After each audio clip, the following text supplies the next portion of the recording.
Selamat malam, salam sejahtera. Terima kasih karena bersama dengan saya di Nazlin Unity Channel. Kita dikemparkan lagi dengan satu lagi seorang ahli parlimen. Satu lagi ahli parlimen telah pun menyatakan dengan berani menyokong Datuk Seri Anwar Ibrahim. Seakan-akan ada satu gerakan berani. Seakan-akan ada satu gerakan yang tidak lagi mempedulikan apa yang bakal terjadi kepada mereka, tapi hanya untuk memperjuangkan nasib rakyat di kawasan parlimen mereka. Ramai orang mengatakan bahawa mereka ini seperti sanggup menerima apa saja hukuman, sanggup menerima apa saja tindakan, bahkan sanggup menerima risiko terbesar dalam karier politik mereka.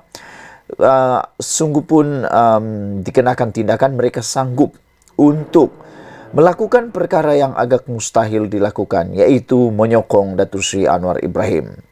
Namun demikian, selepas dua orang telah mengisytiharkan sokongan terhadap Datuk Seri Anwar Ibrahim, kali ini kita dapati ada satu perkara yang menakjubkan sebenarnya, iaitu selepas dua ahli parlimen bersatu menyokong Anwar Ibrahim, semua ini salah Muhyiddin.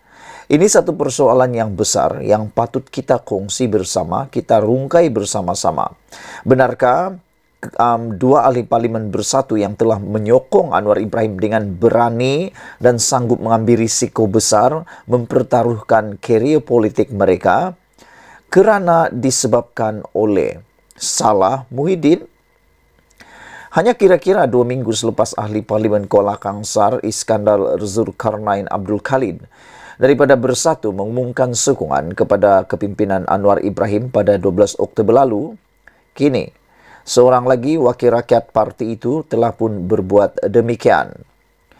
Ahli parlimen Labuan, Suhaili Abdul Rahman, adalah ahli parlimen terbaru yang telah dengan berani, gagah berani dan sanggup menanggung risiko keluar ahli parlimen kedua daripada Bersatu dan Perikatan Nasional yang telah pun mengumumkan pendirian menyokong Anwar. Ada netizen mengatakan bahawa inilah ahli parlimen yang benar-benar berjiwa rakyat. Mereka sanggup meredah api, meredah risiko besar semata-mata untuk mendahulukan rakyat mereka. Tidak jauh berbeza dengan Iskandar Zulkarnain yang memberi alasan perlukan peruntukan dan kesukaran dalam memberi khidmat kepada rakyat di kawasannya. Sebagai alasan mengalih sokongan kepada Anwar, Suhaili pula membangkitkan rintihan berterusan daripada pengundi dan keperluan mendesak untuk membantu mereka sebagai asas keputusan yang diambilnya ini. Tambahan lagi, menurut Suhaili, rakyat Labuan sudah lama merintih akibat berdepan dengan kos sara hidup yang tinggi, selain masalah bekalan air dan elektrik yang berterusan berlarutan sejak hampir 15 tahun lalu tanpa sebarang penyelesaian. Begitupun sama seperti Iskandar Zulkarnain, Suhaili juga mengumumkan beliau akan tetap setia taat kepada Parti Bersatu, selain ingin terus kekal menjadi ahli parti tersebut. Iskandar Zulkarnain sudah pun diberi surat tunjuk sebab dalam hal ini. Dan dalam hal ini, Suhaili bersedia berdepan apa juga risiko dan tindakan disiplin daripada Bersatu. Menoleh ke belakang, keputusan Suhaili ini sebenarnya bukanlah sesuatu yang amat mengejutkan. Kerana sudah beberapa kali kita mengulas atau menulis tentang perkara ini sejak 15 Oktober lalu lagi. 3 hari selepas Iskandar Zulkarnain mengumumkan sokongannya kepada Anwar Ibrahim. Dalam tulisan tersebut, Sabuddin Hussein pernah mengatakan, berdasarkan maklumat yang telah pun diperoleh oleh beliau, ditapati isu peruntukan bukanlah cerita dongeng. Dan ia benar-benar merupakan hambatan yang meresahkan bagi ahli-ahli parlimen blok pembangkang ketika ini. Dengan itu dinyatakan, jika Perikatan Nasional terus keras hati dan degil untuk datang berbincang dengan kerajaan, saya dengan jelas menyebut bahawa ada beberapa ahli parlimen lain lagi akan mengambil langkah sama, seperti Iskandar Zulkarnain. Namun demikian, telahan dan ramalan itu seakan-akan tidak diambil berat oleh Perikatan Nasional. Bahkan, mereka masih percaya bahwa ugutan seperti pemecatan, pengantungan keahlian, tindakan undang-undang, tindakan disiplin parti boleh menegah ahli-ahli parlimen ini daripada melakukan tindakan mengalih sokongan kepada kerajaan perpaduan Datuk Seri Anwar Ibrahim.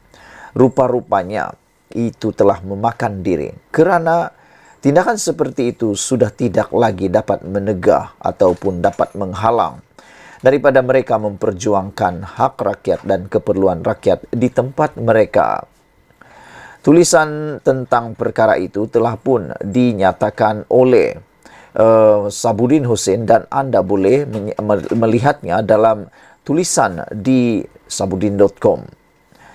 Jika saya pun boleh dapat maklumat berkenan, mustahil pemimpin Bersatu dan Perikatan Nasional tidak mengetahuinya, kata Sabudin.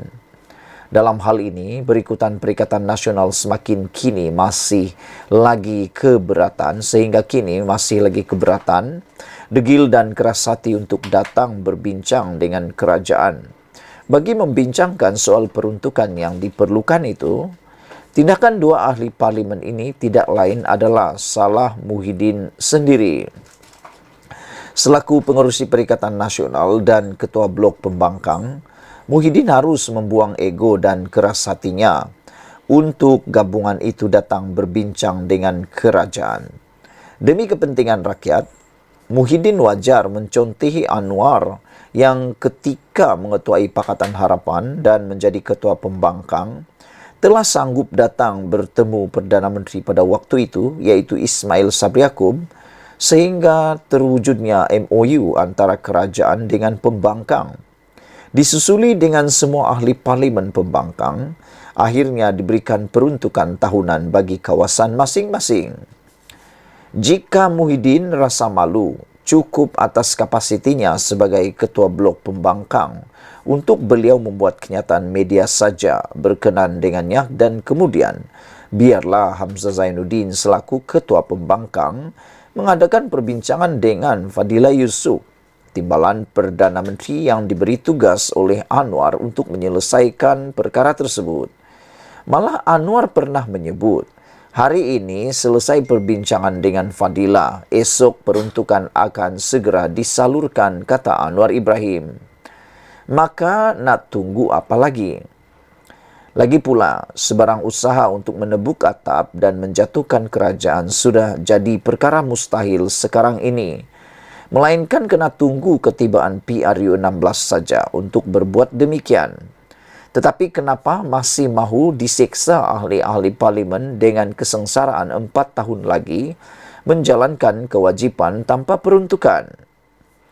Atas Muhyiddin tak kisah melihat lebih ramai lagi ahli parlimen Perikatan Nasional bertindak seperti Kuala Kangsar dan Labuan ini. Ditulis oleh sabudinhussein.com 30 Oktober tahun 2023. Sebelum kita berpisah, apa komen anda untuk isu kali ini? Benarkah tindakan dua ahli parlimen Bersatu menyokong Anwar Ibrahim? Semua ini salah Muhyiddin?